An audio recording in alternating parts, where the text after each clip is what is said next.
Thank you very much, Betty, and good morning to you. And just as you said, lack of quorum in the House could mean that maybe or possibly from the nominations of party primaries, then it could mean that some of the members of parliament then did not avail themselves in the House just because they lost and they feel maybe they're not coming back to their so maybe their business is finished in the House. But Betty, let us speak on a matter that is more concerning to Kenyans. That is when it comes to food prices, and a matter that is a headache to many Kenyans as well as the parliament. Right now we have a motion, or we have discussions that are going on between the Ministry of Finance and the Finance Committee as well as the Budget Committee in Parliament, whereby they are planning or they are trying to come up with a supplementary budget to make sure that they fit into the shoes, or they try to solve the problem that is affecting Kenyans when it comes to these essential food or matters concerning food. So, Betty, what we have is that yesterday the Finance Committee met with the Finance Minister, that is CS Rotich, in Mombasa to discuss on the matters or to come up with a supplementary budget that will make sure that, or that will ensure that Kenyans are well catered for when it comes to food matters. And we also have a plan with the Budget Committee that is planning to meet the CS as well this week, and therefore this all is to make sure that they come up with a measure that is going to make sure that Kenyans are not, or they do not continue to suffer the high food prices that we're experiencing. So, Betty, right now I'm going to be joined by Westlands Member of Parliament, Tim Wanyonyi, just to talk a little bit about the matters arising, and one, the quorum in the Parliament. Welcome, Mheshimiwa. We have got a matter that is a bit of headache to Kenyans, and so far in Parliament, whereby since yesterday there's lack of quorum in the House. What have you got to say about this? I think, this is election season, and many members, I think, are busy trying to campaign or trying to secure their nominations with the IEBC. So that, I think, will be a bit more critical as this remaining last session in Parliament to get the working quorum in the House. So it is. But I think the House leadership should work extra hard to inform members that there are important bills in Parliament that need to be tackled by the members before the break-off for the election season. But there's also a perception that most of the members of Parliament who lost in the party primaries then do not see the need of coming into the House. What is this true? And maybe what are the steps that can be taken by the House or the Speaker on that matter? I think those who lost in the primaries, I think they'll be more comfortable being in the House than being anywhere else, because I think they don't have any pressures. The people who have pressure now, the ones who have won the tickets, and so many other clearances, because before you can present yourself to IBC, you have to do a lot of clearance. You have to go to EACC, you have to go to the police, you have to go to credit bureau, you have to go to so many other things, including a higher education loans board, to get clearance. And this is a lot of work for some members. And if you have not done it early enough, it can be very heavy, and you need a lot of planning. And but the bottom line is the House leadership.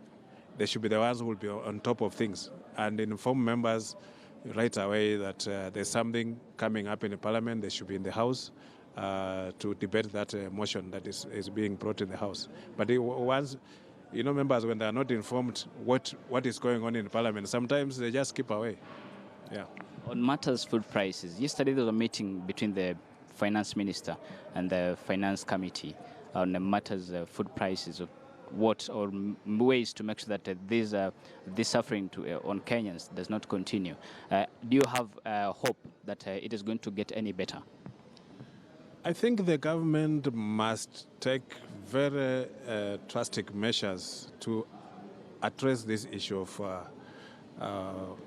food prices. It's because this is a basic human need.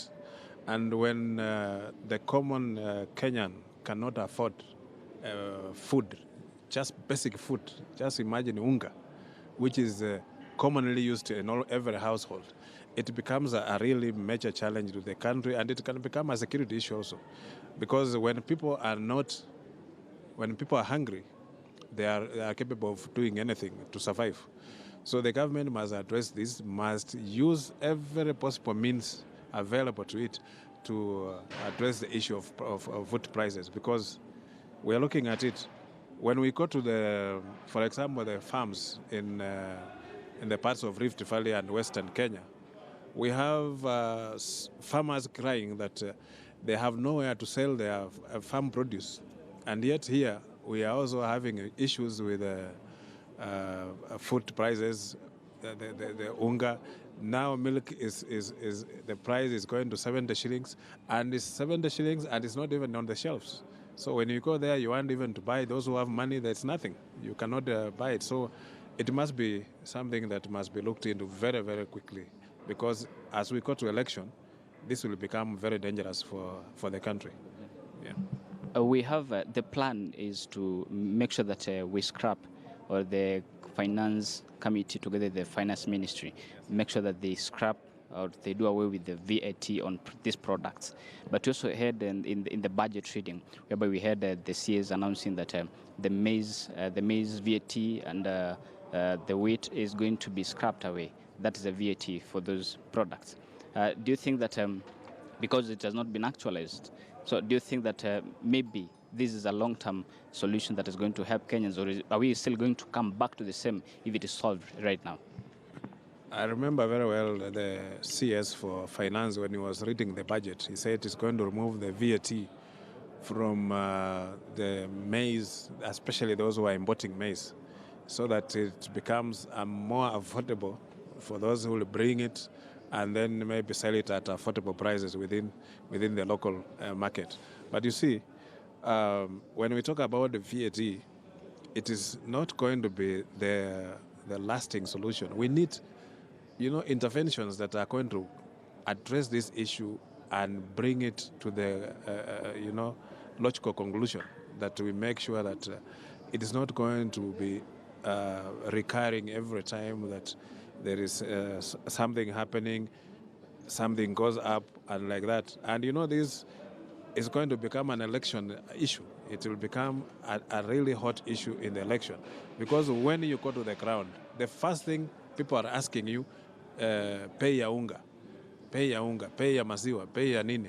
And when you see a person talking like that, people who are casuals, especially in Nairobi here, it is not very comfortable for us, because before even you talk to them, even the Bible says you cannot address hungry people.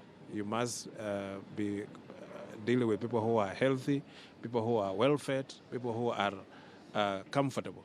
But when we are dealing with these issues, the government must be very serious about it and let them not take it lightly, because we have seen many Kenyans who are actually suffering.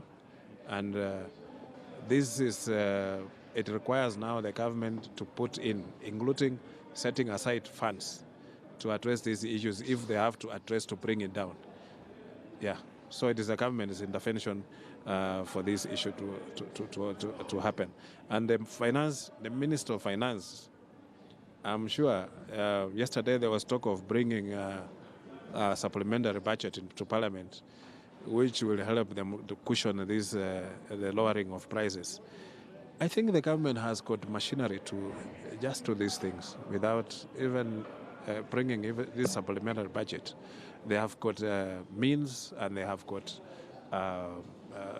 capacity to do this. And they want our support, we will give it. Yes. Thank you very much, Mheshimiwa. So there you have it, Betty, the supplementary budget. They're saying that, Tim Wanyonyi here saying that the government has got enough machinery to make sure that this problem is solved once and for all. So what we have, Betty, is that they're planning to scrap away VAT on the major products that we have, the food products in the country that has seen the price rise so high. And they're saying that if then this motion from the implementations that are going to be meant or that are going to be made in this certain bill. Therefore, they are going to make sure that if it goes down, if the prices goes down, then it means that Kenyans will have something solved, or they are going to have the problem solved. So we are expecting that, or the expectations are high that the motion is going to pass, and we are going to see the prices of major products go down. Back to you, Betty. All right, thank you very